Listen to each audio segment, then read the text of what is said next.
बिस्मिल्लाहिर्रहमानिर्रहीम। अस्सलाम वालेकुम।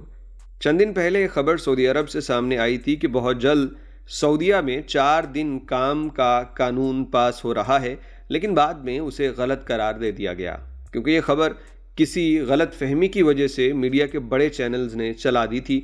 बाद में वजाहत सामने आई, लेकिन सोचने वाली बात यह है कि आखिर दुनिया एक हफ्ते में 3 दिन छुट्टी और 4 दिन काम की तरफ क्यों जा रही है। सऊदी अरब के मामले में भी जब ये खबर आई तो माहिरीन ने राय दी कि ये फैसला बहुत फ़ायदेमंद साबित होगा, लेकिन समझ से बाहर है कि आखिर एक दिन से ज़्यादा छुट्टी कर लेने से किसी मुल्क को कौन सा फ़ायदा हो सकता है। इसका सबसे बड़ा फ़ायदा तो ये बताया जा रहा है कि इससे इंसान अपने घर वालों को ज़्यादा टाइम देने के काबिल हो जाता है।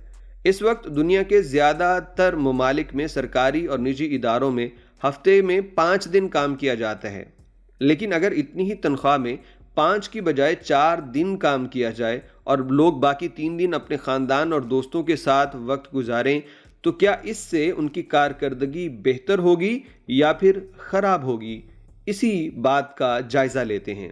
4 दिन काम करने के हामियों का दावा यह है कि यह तरीका इख्तियार करने से मुलाजमीन की कारकर्दगी बेहतर होती है और इदारों को भी फ़ायदा होता है, जिससे मुल्क की तरक्की की रफ्तार तेज़ होती है।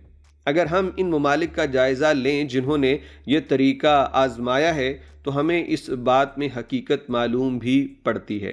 कई यूरोपीय ममालिक में इस तरीक़ा कार की मकबूलियत में इजाफ़ा हुआ, लेकिन अमली तौर पे ये रास्ता और कानून इख्तियार करने में बेल्जियम सरे फहरिस्त है।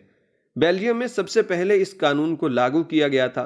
अब इसमें मज़ीद तब्दीली भी की गई है, जिसके बाद मुलाजमीन को इख्तियार होगा कि वो खुद तय करें कि आया वो हफ्ते में 4 रोज़ काम करना चाहते हैं या 5 रोज़।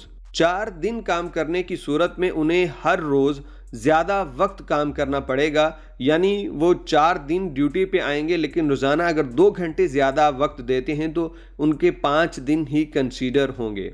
इसके अलावा उन्हें अब ये भी इख्तियार दे दिया गया है कि वो हफ्ते में जो 4 दिन चाहें वो काम कर सकते हैं और बाकी 3 दिन वो छुट्टी कर सकते हैं। यानी एक तरह से उन्होंने लोगों को ये सहूलत दी है कि काम भी वो उतने घंटे ही करेंगे, लेकिन वो अपनी मर्ज़ी से एडजस्ट कर सकेंगे। अगर घर में कोई फंक्शन है, कहीं छुट्टी पे जाना है, कहीं सैर व तफरीह का जहन बना है, तो वो अपनी मर्ज़ी से अपने टाइम और छुट्टी को मैनेज कर सकते हैं। इस सारे मामले में मुलाजमीन की तनख्वाहों के ऊपर भी कोई फ़र्क नहीं पड़ेगा।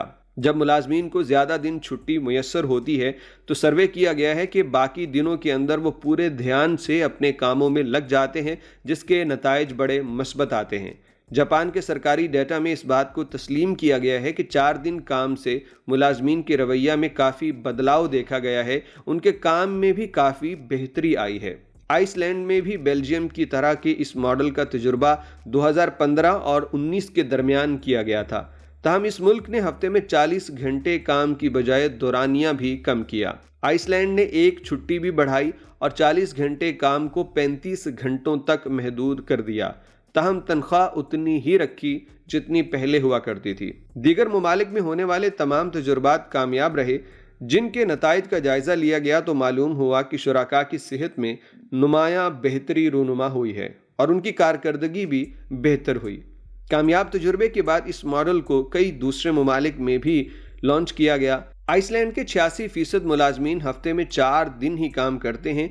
यही वजह है कि दुनिया हफ्ते में 3 दिन छुट्टी की जानिब जा रही है, जो उसके बकौल एक मुस्तनद और साबित शुदा बात है कि इससे मईशत में तरक्की होगी।